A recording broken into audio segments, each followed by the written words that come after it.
प्रिय छात्रों एवं दोस्तों, चंद्रा ऑनलाइन कोचिंग के क्लास 10th एनसीईआरटी गणित में आप सभी को स्वागत करता हूं। आज मैं त्रिकोणमिति के कुछ अनुप्रयोग प्रश्नावली 9.1 के प्रश्न संख्या 2 लेकर आया हूं, जिसे हम हाइट एंड डिस्टेंस के नाम से भी जानते हैं। इसे मैं आसान विधि से हल करूंगा ताकि आप जल्दी सीख जाए।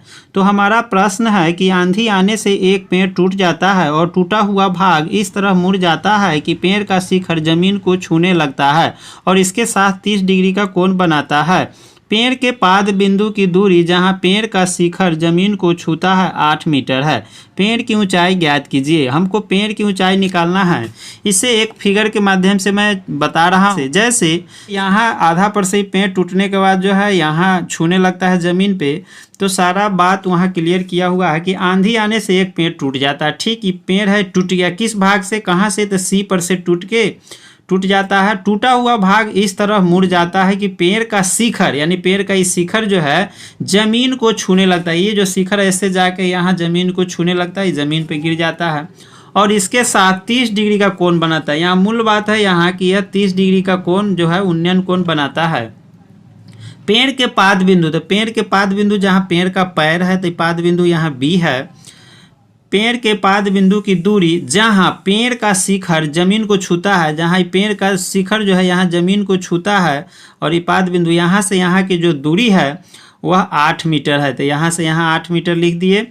तो पेड़ की ऊंचाई ज्ञात करना है। तो पेड़ की ऊंचाई हमको कितना होगा, तो यहाँ से यहाँ पेड़ की ऊंचाई है, ये तो टूट के यहाँ तक चला आया, तो यहाँ से यहाँ लंबाई निकालेंगे, फिर यहाँ से यहाँ निकाल लेंगे और दोनों को जोड़ देंगे तो ये पेड़ का जो है कुल लंबाई हो जाएगा। हमने टूटा हुआ भाग को x मान लिया और गिरा हुआ पेड़ जो टूट के गिर गया उसको y मान लिया और यहाँ से यहाँ का दूरी दे दिया 8 मीटर। तो हम यहाँ समय को बचत के लिए कुछ जो है मानने वाला चीज़ सबको हम मान दिए हैं। जैसे माना कि पेड़ का कुल ऊंचाई x + y मीटर मान लिए, क्योंकि यहाँ से यहाँ x है, यहाँ से टूटा हुआ है तो y मान लिए। BC की लंबाई, इसमें B और C की BC की दूरी जो देख रहे हैं लंबाई वह x मीटर है। उसके बाद जो है AC की लंबाई जो है A और C है, इसका लंबाई y है और AB की लंबाई, यहाँ AB की लंबाई जो है 8 मीटर दिया हुआ है। तो थीटा जो है यहाँ 30 डिग्री बनता है। तो हमको रिलेशन पहले यहाँ लंबाई है, लंब है, यहाँ आधार है, तो लंब और आधार आता है तो tan थीटा का मान हम उपयोग करते हैं। तो हम चलिए अब त्रिभुज ABC में tan थीटा बराबर क्या लिखेंगे, तो यहाँ P/B होता है, यानी BC/AB होगा। अब यहाँ tan थीटा के मान कितना लिख देंगे, तो यहाँ 30 डिग्री लिखे हुए हैं, 30 डिग्री। और BC का लंबाई x है और AB यहाँ से यहाँ दूरी 8 मीटर है, तो 8 मीटर लिख दिए। अब tan 30 डिग्री के मान 1/√3 होता है और यहाँ x/8 है। 8 आके इसमें गुना हो जाएगा, तो 8 गुना हो जाएगा 1 में, तो 8/√3 बराबर, इधर x रहने देते हैं।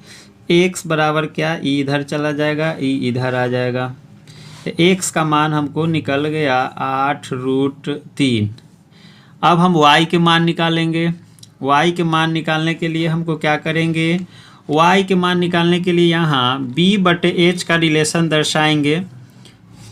तो अब यहाँ क्या करेंगे, त्रिभुज ABC में ही अब जो रिलेशन किसके किसके बीच दर्शाएंगे, तो रिलेशन जो हो जाएगा cos थीटा बराबर b/h होता है, यानी AB/, हो जाएगा AC, AB/ हो जाएगा AC, cos थीटा बराबर AB/AC। अब यहाँ cos कितना डिग्री के मान, तो 30 डिग्री के मान बराबर AB का मान कितना है, तो AB के मान 8 मीटर है और AC के मान जो है y है।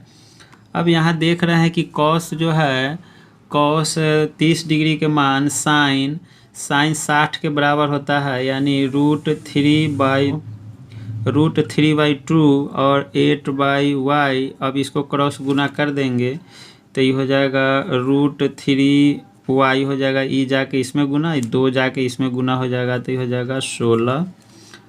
अब जो है y = क्या लिखेंगे, 16/√3। अब y के मान निकल गया और x का भी मान निकल गया, y और x दोनों का मान यहाँ निकल गया। तो देख रहे हैं अब जो है पेड़ का कुल लंबाई निकालेंगे। अब यहाँ आते हैं, तब पेड़ की ऊंचाई, पेड़ की ऊंचाई जो है ई वाला यहाँ से यहाँ और यहाँ से यहाँ है, तो यहाँ ऊंचाई बराबर BC प्लस CA होगा, और इसको हम x माने, ई y है। x का मान निकला है हमको 8/√3 प्लस y का मान निकला है 16/√3। इसको अब भिन्न का जोड़ कर लेते हैं, √3 है और ऊपर क्या हो जाएगा 8 + 16, उसके बाद हो जाएगा 24 और नीचे हो जाएगा √3। √3 नीचे नहीं रहता है तो इसको रेशनलाइज कर दीजिए, हरों का परिमयकरण कर दीजिए, ऊपर नीचे √3 से गुना कर दिए। गुना करने के बाद जो है ऊपर हो जाएगा 24√3 और नीचे हो जाएगा √3 हो जाएगा, इसको काट देंगे 8 तो ये हो जाएगा 8√3, यही आया। इसलिए पेड़ की ऊंचाई क्या रही होगी, पेड़ की ऊंचाई रही होगी 8√3 मीटर, यही जो है इसका सही जवाब हुआ। तो उम्मीद है कि सभी छात्रों को इस प्रश्न का हल समझ में आ गया होगा। तो वीडियो में मेरे साथ बने रहने के लिए सभी छात्रों को बहुत बहुत धन्यवाद। आपका दिन शुभ हो।